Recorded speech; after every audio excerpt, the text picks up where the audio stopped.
From the cell to the sidewalk, from survival to rebirth, from cold tears to new frontiers, these are the stories they never wanted out. So, this is the Visitation Room podcast, Second Lap Media Production, and I am Amir Tariq, your host. So today on the Visitation Room podcast, first off, I want to say to everybody, thank you again for all the support, all the new subscribers and everything, and the comments. I really love it. I really appreciate that. And with everything we have going forward, more love, more love. That's all I got to say. Today we have a great gentleman that I just recently met by the name of Greg. He has this amazing thing here, Sober H2O. Ta-da! Sober H2O. And tell us a little bit about yourself first, and then go into Sober H2O. Well, thank you for having me. I really do appreciate it. I'm glad to be able to team up with you. Definitely. I'm not a native of Las Vegas. I'm originally from the East Coast, Baltimore. Okay. But be more in the house, huh? Be more in the house, be more careful. That's right. I lived out here since 98. Okay. Well, actually, we built a home, but I just started living out here about 10 years ago. Okay. And before I came out here, I was in the Air Force, and before that, I was an addict. And I managed to get sober and clean, and I've been sober and clean for 34 years. 34 years. 34 years, and I just kept asking, how can I bring more awareness to sobriety, and how can I help more people get into sobriety and help the recovery community, and thus the water was born. Sober H2O. Sober So H2O. with 34 years of sobriety, 34 years. 34. Sobriety, right? When you look back on some of the struggles, because this is a big thing. This is a big thing right now. Looking back on some of the struggles that you have, because that alone should be celebrated. So tell us some of the struggles that you had with your sobriety. To get to this point. To get here? Yes. To get 34 years? Yes, sir. Okay. Well, it all started in the beginning, and I would be telling a lie if I didn't tell you that I had to get a really strong foundation. Okay. And I was able to get that after I went to a treatment center, and I lived in a halfway house for about a year. And I learned to go to meetings, 90 meetings in 90 days. I got a counselor. I got a sponsor. I hung out with people in recovery, and I changed people, places, and things. Just changed my life completely. You changed everything. Everything. Right? So this is something I want to just say. You actually went and sought out help. That right there should be applauded, because black men, that's not something we do. Right. You know, a lot of times we'll have situations, we'll have things, we'll just harbor those things, we'll have it deep down inside, and it'll be tearing us apart. Mm-hmm. And a lot of times we just won't go and ask for help. So for you to do that, would someone else encourage you, or you just said, hey, I got to get help? To be completely honest, I was sick and tired of living the life I was living. Right. And not having an answer. You know, I didn't know who to ask. Right. You know, I couldn't ask the drug dealer. He wasn't going to say nothing but, hey, buy some more drugs. No, definitely you know, not. And I couldn't ask my family because they thought, you know, he just wants more money so he can buy more drugs. And I got to a point where I was in jail, and I just prayed one night, and I asked God of the universe to say, hey, if you take away this compulsion and obsession for me to use drugs and alcohol, I will follow you for the rest of my days. That's right. And woke up the next day like I never had a drink or a drug. Wow. Still went to treatment, and then lived in the halfway house. And So the rest you is got history. tired of it. I got tired of it and gave it to God, right? Gave it to God, and he took it from me. That's a beautiful thing. So with that having been said, veteran, first and foremost, thank you for your service. You're very welcome. Then you said you struggle with addiction. Then you got tired of it, and you just made that effort. What would you say to someone who may be on the cusp of making that effort, making that change, but really hasn't done it yet? We're going to get to the drink, but just hearing these things about you, because when we talk, I didn't get all this information, you know, and this is a blessing to get more. Right. But what would you say to someone who's on the cusp, just trying to get over that edge, trying to get to that point, say, look, I need help. I need to go take the effort to do that. What would you say? Well, that's an inside job, to be honest. Most people, or a great deal of people, we've all heard the saying, hit rock bottom. Right. But how do you know it's rock bottom? I remember being in a meeting one time and someone said, I hit rock bottom, but then there was a trap door. So they fell even further. Right. So it's like, how do you know when you're sick and tired of being sick and tired? Do you have to go to jail or prison, or there's someone around you have to die, or you've been out on the street. I don't know what it is. Everybody's bottom's different, but I do know that when you get tired and you have nowhere else to turn, then you will start asking people, I need help. Right. Hopefully. Otherwise, we all know the story of people that just don't make it. I think there's more people that don't make it than do. Yeah. If I could share something like for myself, I've never struggled with addictions. You know, Okay. it just wasn't something I did. Those type of addiction when it comes to drugs or alcoholism.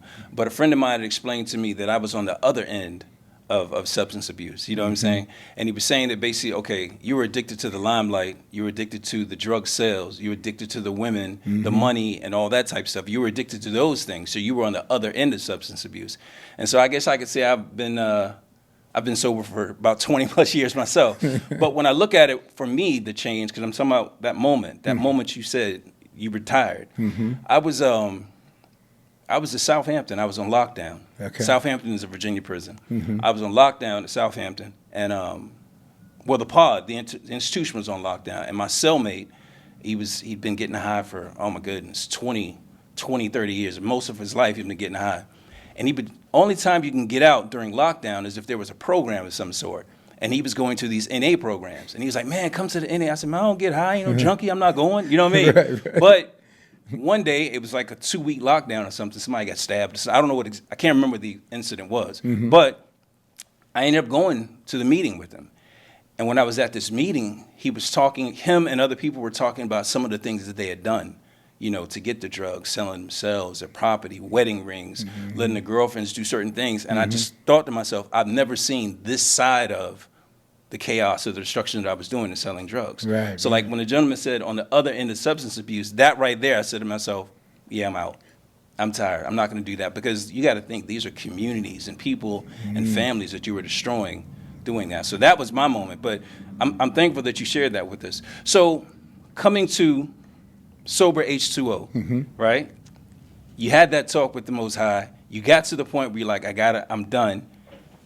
Tell me how this came about, water. Why not T-shirts? I see you have the merch and everything, but why not just that? You went to a drink. Explain that to me. Well, the drink is symbolic of water. Water is, our bodies are made of water. And I just wanted a way to reach more people. Okay. And everyone drinks water. Okay. You know, for the most part. Right. So I said, well, how can I bring awareness to recovery community, sobriety as a whole, and get some money, raise some money, and give that money back to the sobriety recovery community? Basically, selling a drink was easy. Okay. And I figured out, what am I going to name it? You know, I could name it a whole lot of stuff. We talked a little bit on text about some other stuff, but this name came to me because of, I couldn't get another name. So this name came to me. Okay. And as a result, it's only been 3 weeks since this has been in the making. Right. 3 weeks now, but it's been now, 34 years in the making. Got it. But your initial launch is going to be? Probably at the end of November. Okay. So I caught you fresh. Because this is brand new. That's awesome. Absolutely brand new. That's awesome. Just like the Visitation Room podcast, brand new. We're starting off. We're coming out the gates big and heavy right there. And again, with this, when we sat down and we talked, you told me about some of the other projects that you were working on. As I want to just give a big up to Miss Anna Jackson, your wife. This is a book she has written. And tell me a little bit about the book. I read about 2-3 chapters and it grabbed me. Right. You know what I'm saying? And I'll probably be done with it the next few days. But tell me a little bit about the book and your relationship with your wife. My and wife, her role in this. Well, she's my partner. Okay. And, you know, anything that I do, she does, and vice versa. My wife has owned a beauty school for about 30 years. Okay. And as you probably read, she's gone through every kind of struggle. Right. You know, people not believing in her. And, you know, the reality about life is that there's only one person that has to believe in you, and that's yourself. Exactly. And even when family members told her that she should close the school down and get a job and, you know, do this or do that, she just believed that it was going to make it. And push came to shove, and eventually it took off, and the school is still thriving today. At one point, we had 7 schools throughout the Detroit, Michigan area. Awesome. But we had to close a few because, trying to run 7 schools was a little bit of too much. Right. So she consolidated, and now she just has one. And, they do different things, giving back. We do hair for the homeless every year, which is, homeless folks come in and they do their hair, their nails, and it just makes people feel better. It's just giving back. Right. But That's she's awesome. When you get to meet her, you'll see why she's my wife. I got you. But yeah, I just wanted to bring attention to that as well. But like you said, having one person just to believe in her, or for us to have that one person, I think when you say things like that, it makes me think all the way to, you said she had 7 beauty schools, consolidated down to one just to be able to run things. That's amazing. That's amazing in itself. So I can see where you get the support, and now that you have this launching Sober H2O, and unifying with us, the Visitation Room podcast, I just wanted to say to you, we're behind you 100%. We appreciate the partnership, the opportunity to work with you, to get this on East Coast, West Coast, get it everywhere. I have my network, basically with a lot of people dealing with sobriety, because, people incarcerated, a lot of times it's drugs. It's some type of thing that they may be dealing with that you can take this and put it on the forefront, right? And I just want to say again, I really appreciate the opportunity to partnership with you. I thank you for everything that you've done for our country and your service and everything. And as well as this is going to be something good. Everybody, please note and throw it out there so everyone knows how to reach you, how to get in contact with you. Through us is first and foremost, but how else do you think they can get in contact with you? Give us all your socials and everything. Yeah, we the website is actually, this is how new we are. The website's still actually being built. Okay. But it does have a landing page. Okay. And it's soberh2o.com. We do have an Instagram page, which is drink_soberh2o. Those are the only 2 things I have up and running right now. I spend all night and all day just trying to get things going. Right. But I just believe that in time it'll grow organically, and I don't want to force it or push it. I just want things to happen. Like with meeting you, this is a natural thing. Right. So those are the 2 ways to reach out to us. And also, we're the first store to carry us in Nevada is a Shell station at the corner of American Pacific and Stephanie in Henderson. Got it. So they'll be carrying the drink. We're definitely going to push it on all our platforms. We got you. Appreciate you partnering up, giving us the opportunity to support you and get it out there. And yeah, we're looking forward to doing big things with you. Yes, thank you.